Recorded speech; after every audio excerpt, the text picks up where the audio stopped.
Bonjour, Loïc Loers. J'ai créé Impact Formation et mon rôle de formateur et de facilitateur consiste à aider les entreprises à résoudre des enjeux complexes en leur proposant des trajets de formation personnalisés.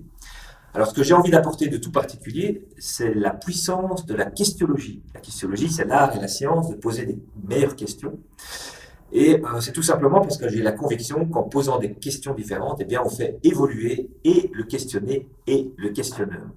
Alors, je me suis formé à la questionologie et du coup, j'ai envie de partager avec vous les outils qui sont présentés dans ce livre qui a été écrit par le concepteur et l'inventeur de la questionologie, Frédéric Fallis.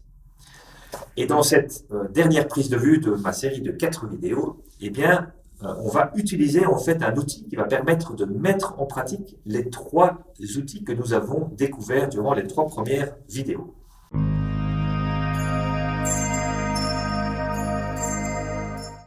Alors, il s'agit de procéder à des boucles successives d'auto-évaluation de mes questions.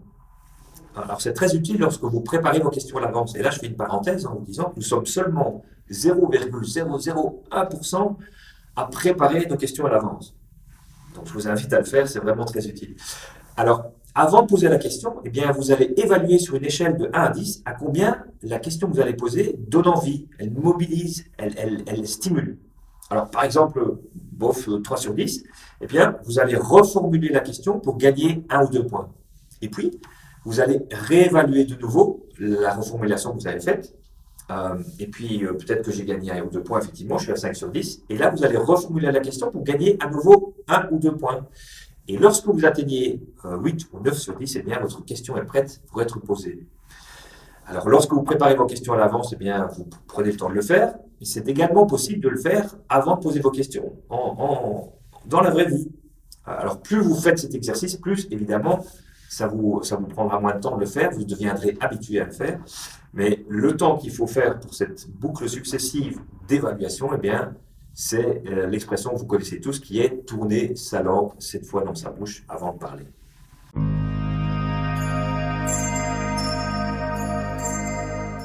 Alors, par exemple, moi, je récupère mon fils à la sortie de l'école après une longue période de travail à distance, d'enseignement à distance. Eh bien, j'étais tenté de lui demander, tiens, ça va? Alors, j'évalue la question qui déjà est une question fermée, en fait, c'est vraiment bof, donc bof, 2 sur 10. Alors, je la formule avant de lui poser dans ma tête, hein, et c'est peut-être, tiens, comment s'est passée ta journée? Alors, c'est un peu plus ouvert, mais bof, ça devient du 5 sur 10. Alors, je la reformule. Qu'est-ce qui s'est bien passé aujourd'hui, par exemple? Peut-être 6 sur 10. Qu'est-ce qui était différent? Je monte à 7. Et puis, en fait, je lui ai posé la question, qu'est-ce que tu as vu avec un regard neuf? Qui est une question qui pour moi, a un score de 8 ou 9 sur 10. Et là, mon fils, il m'a regardé avec des grands yeux, l'air de dire, mais papa, il a fumé la moquette. Mais en attendant, sa réponse a été tous mes profs. Et puis, il est parti dans 10 minutes d'explication pour me partager qu'effectivement, il a des profs qui sont absents, des profs qui sont malades, des profs qui avaient d'autres impératifs, et donc tous les profs qu'il avait dans les différentes matières ont changé.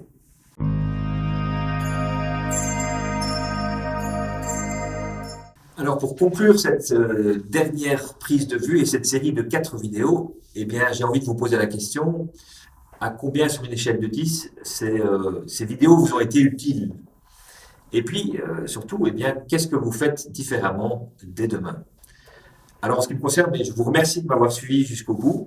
Encore une fois, si vous êtes intéressé, j'ai écrit un article sur cet outil d'auto-évaluation de vos questions que vous retrouverez sur le forum de mon site internet. Et puis, si vous êtes intéressé par l'ouvrage, par le jeu de cartes que nous avons découvert ou par la questionologie en général, eh bien, n'hésitez pas à visiter mon site internet ou à me contacter et je me ferai un plaisir de vous donner tous les renseignements dont vous avez besoin.